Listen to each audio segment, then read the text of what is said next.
किसी डोरा किसी डोरा इतना स्टेशन डोरा इतना स्टेशन डोरा किसी डोरा।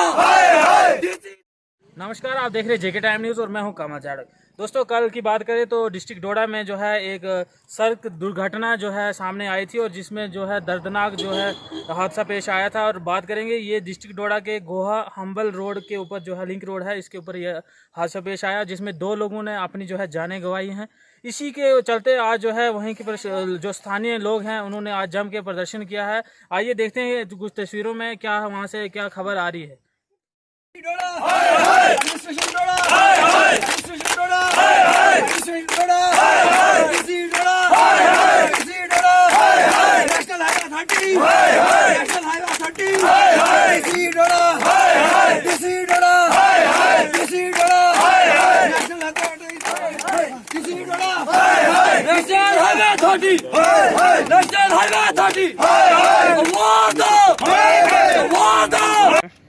देखो जी, कल जो कीमती जाने ही गई, हम क्या बोलें, बड़ा अफसोस हुआ और हमारे पास वो शब्द नहीं है कि क्या अल्फाज यूज़ करें। जो परिवार, उन परिवारों के साथ हम तो यही कर सकते हैं कि परमात्मा उनको सहन शक्ति दे कि इतना बड़ा हादसा हुआ, 2 परिवार उजड़ गए। उसके आक्रोश में हम शांतिपूर्वक तरीके से ये प्रदर्शन कर रहे हैं कि जो भेरी सरकार है, जिसको दिखता नहीं, सुनाई नहीं देता लोगों की दुख दर्द तकलीफें, उसके लिए हम शांतिपूर्वक तरीके से प्रोटेस्ट कर रहे हैं। पूरा इलाका मरमत के लोग यहाँ पे रुके हैं और सहयोग कर रहे हैं क्योंकि ये इलाके की बात है। अगर वो पिछले साथ जो ट्रैक्स गई खलैनी के साथ में, अगर हमें अपने आप को कोस रहे हैं कि काश हम उसके बाद सरकार की जो नींद में सो रही है सरकार, उसको जगाते और ये रोड अच्छी हो जाती और वो कीमती जाने नहीं जाती। हम अपने आप को कोसें और पूरे इलाके की जिम्मेदारी बनती है और लोग समर्थन कर रहे हैं क्योंकि इस इलाके में मुझे नहीं लगता कोई सरकार नाम की कोई चीज़ है। बिल्कुल बड़े लोग आक्रोश में, तकलीफ में, और भेरी सरकार को उसके कान पे यूं तक नहीं देंगी। हमने पिछली बार भी, जब भी दंगा से जब ब्लैक टॉप का काम शुरू हुआ, national highway authority of India ने काम किया, इतना सब स्टैंडर्ड किया और लोगों ने इतना आक्रोश, नाराजगी जताई। मीडिया के मेरे साथी बड़ी लोगों ने खबरें चलाई, लेकिन फिर भी सरकार, हम तो अभी चाहेंगे कि सरकार एक विजिलेंस इंक्वायरी बिठाए और उसमें अच्छे ऑफिसर हों जो ईमानदार हों और दयानदार हों, जिनको लगे कि इस इलाके के साथ भेदभाव हुआ। और जो भी लोग हमारी बात सुनेंगे, और ये प्रोटेस्ट तब तक चलेगा जब तक डिप्टी कमिश्नर डोडा यहाँ पे आके बयान नहीं देंगे। आप कोई भी हमारे मरम्मत इलाके में कोई भी चीज़, कोई भी डिपार्टमेंट ले लो, किसी भी डिपार्टमेंट लो, हमें हमेशा इग्नोर किया जा रहा है काफ़ी अरसों से।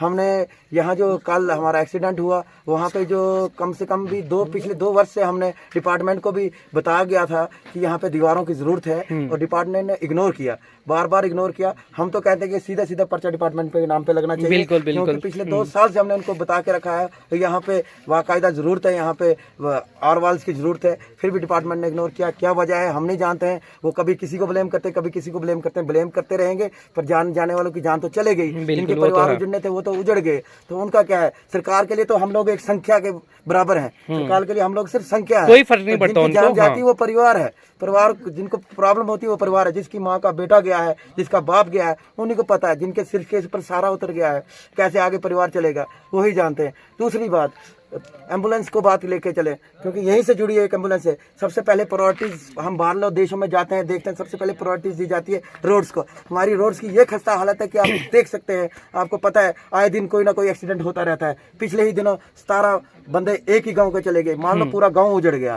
तो सबसे बड़ी बात यह है कि हमारी रोड्स की कंडीशन इतनी खस्ता है कि मुझे लगता है यहाँ पे जब भी कोई मिनिस्टर्स आते हैं, कोई भी इलेक्शंस का दौरान होते थे, वो ऊपर जहाज़ों से उड़ जाते हैं। उन्हें क्या पता कि पीछे लोग नीचे किस तरह से चल रहे हैं, क्या कर रहे हैं। उनको तो अच्छे जहाज मिल जाते हैं। हमारे चाहे मिनिस्टर सेंटर के मिनिस्टर हों चाहे स्टेट के मिनिस्टर हों, उन्होंने जहाज़ों पर आना और जहाज़ों पर ही निकल जाना। उनके लिए नीचे लोग हैं कि नहीं है, उनके लिए तो हम एक तरह से पशु और पक्षी है, ठीक है, उन्हीं की तरह जी रहे हैं। पिछले कई दशकों से मैं देख रहा हूँ रोड की क्या खस्ता हालत है। पिछले 15-20 साल पहले इस रोड पे बस चलती थी, उसके बाद मेटाडोर चली, आज बारी आ गई है सुमो और टेम्पो पे। क्योंकि ये तरक्की हो रही है कि तरट्टी हो रही है, जरा हम इसको जानना चाहते हैं। सरकार सोई है, कहाँ सोई है, क्या वजह है। जब वोटों की बारी आती है, जब वोट लेने होते हैं तब मरम्मत याद आता है उनको। जब बात आती है हमारी तरक्की की तो मरम्मत को भूल जाते हैं। किसी भी आप उसमें ले जाओ, चाहे वो एजुकेशन है, चाहे वो हेल्थ है, चाहे किसी भी कोई भी हमारा डिपार्टमेंट है उसमें हमारा बुरा हाल है। तो दूसरा एम्बुलेंस, बात करते हैं एम्बुलेंस की, हमें 2 एम्बुलेंस दी गई, एक हमारे हम्बल सेंटर पड़ता है पूरे इलाके का हम्बल,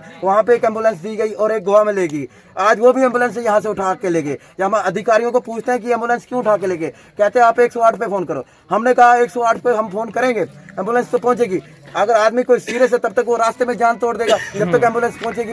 तो कृपया इस पर थोड़ा ध्यान दें और एडमिनिस्ट्रेशन जागे, देखे यहाँ लोग रहते हैं ना कि पशु पक्षी रहते हैं। तो जय हिंद, जय भारत। ठीक नहीं हो सकती थी, 25 करोड़ में एक बहुत बड़ा अमाउंट होता है। सुने मेरी बात। क्या आप मुझे बताएं 25 करोड़ में रोड हो सकती थी कि नहीं होती? 25 करोड़ छोड़ के कम पे भी हो सकती है, फिर वही मगर एक तरीकाकार है ना, तरीकाकार है जिसमें कुछ मैं अपना ही कहूँगा, कुछ मेरा ही कसूर है, कुछ आप लोगों का भी है। देखो अभी मेरी बात सुने, जहाँ जहाँ आसान जगह है वहाँ पहले खोद लेते हैं, जो मुश्किल जगह है उसको छोड़ देते हैं। सुने मेरे भाईजान, मेरी बात सुने ना, मेरी बात तो सुने ना। मैं कुछ अपना कसूर मांगता हूँ, कुछ मैं तेरा भी मानता हूँ, बाकियों का नहीं मानता। मसला ये है कि मुझे साल हुआ यहाँ आए हुए, तकरीबन साल सवा साल हो गया। ये काम जो रोड की कंडीशन दिख रही है ना, तो ये काफ़ी देर से चल रहा है। आपका नुकसान होता रहा, आप सोते रहे, आपका नुकसान होता रहा, आप सोते रहे। ये मैं झूठ बोल रहा हूँ? नहीं, मैंने ये माना।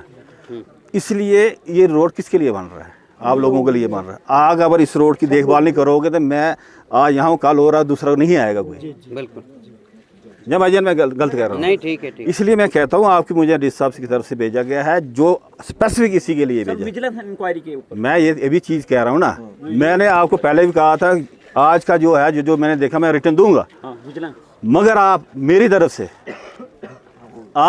से सुनो मेरी बात, आप मेरी तरफ से एक टाइम निकालो, चाहे आज निकालो, कल निकालो, परसों निकालो, हफ्ते बाद निकालो, मगर एक ही इशू लेके आना। आप अपना टाइम दे दो हमें जी। आप अपना मैं आप बोलो, मैं वही टाइम फिक्स कराऊंगा। नहीं, वहाँ हो सकता है आगे पीछे हो जाए, आप ये टाइम दीजिए, हम उस टाइम ठीक है। फिर मैं आज जाके हम आपका पर भरोसा करते हैं। ठीक है, मुझे एक हमें टाइम दीजिए कि हम फलाने दिन हम यहाँ से आ जाएंगे। मुझे हमारा मंगोता का आदमी उसमें होगा, हमारा ब्योता का आदमी होगा, रोड का।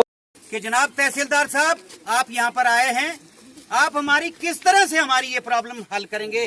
क्या गवर्नमेंट के साथ आप करेंगे? क्या चीज हम क्या माने, हम क्या विश्वास करके आज का ये जो प्रोटेस्ट है हम इसको समाप्त करें? या तो हम फिर अगर हमारी कुछ बात नहीं होगी तो कल हमें मजबूर होके खलेनी में जाना पड़ेगा और खलेनी में हम वहाँ पर चक्का जाम कर देंगे, जिससे पूरा हमारा डिस्ट्रिक्ट डोडा का प्रॉब्लम बन सकती है, जिससे हमारा किश्तवाड़ की प्रॉब्लम बन सकती है। हम किश्तवाड़ में, हमारे डोडा में, पुल डोडा में भी कुछ लोग जाएंगे और पुल डोडा में किश्तवाड़ को बंद कर देंगे और कुछ लोग हमारे जो हैं खलेनी में खड़े हो जाएंगे। अगर वैसा भी ना हुआ तो फिर हम बटोत में जाके भी हमारी कुछ टीम जाके वहाँ पे बंद कर देगी, श्रीनगर का भी हम वो बंद कर देंगे।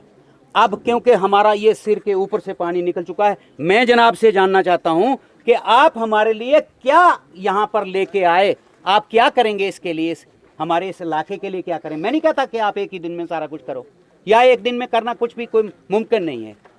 ये जो हमारी हालत है ना, हम और कुछ नहीं मांगेंगे इस वक्त, हमारी कोई डिमांड नहीं है। हमारी डिमांड ये है कि रोजाना ये इसके टेंडर करना ही इसका सोल्यूशन नहीं है। एक को टेंडर कर दिया, वो काम शुरू कर गया, थोड़ी सी वाइडनिंग करता है और उसके बाद में वो पैराफिट, उसके बाद में दूसरा ठेकेदार आता है, तीसरा आता है, वो नाली खोदता है, पहले ब्लैक टॉपिंग हो जाएगी, उसके ऊपर बाद में फिर नालियां बनेगी। ये क्या सही सिस्टम है? यही तरीका है क्या गवर्नमेंट? मैं यही बात करूँगा, जैसे मेरे भाई ने भी बात की, आप लोगों ने भी बात की कि रोड ही मेन एक ऐसा इंफ्रास्ट्रक्चर है जो बाकी डेवलपमेंट उससे अलाइट जुड़ी हुई है ना। तो मैं तो पब्लिक की मेन इनकी ये डिमांड है कि यहाँ का ये रोड जो है वाइड हो जाए, ठीक है। और रोड के जो ठेकेदार हैं, जो आज ठेकेदार आज चेंज हो रहा है, कल चेंज हो रहा है, परसों चेंज हो रहा है। जहाँ पहले अर्थवर्क होना चाहिए, अर्थवर्क नहीं होता, नाली बन जाती है।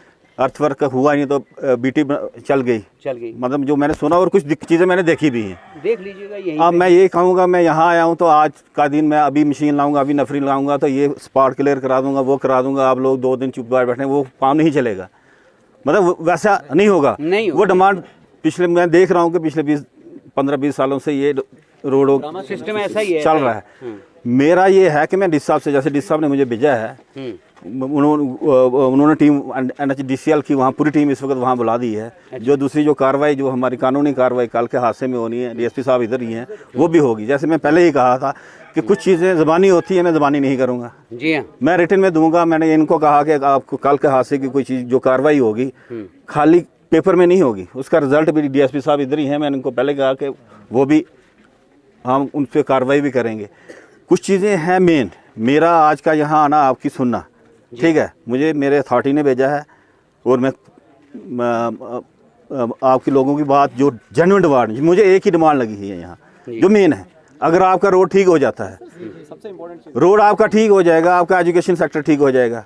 देखो होता है क्या, दूसरे अलाइट्स जो सेक्टर हैं वो ठीक हो जाएंगे।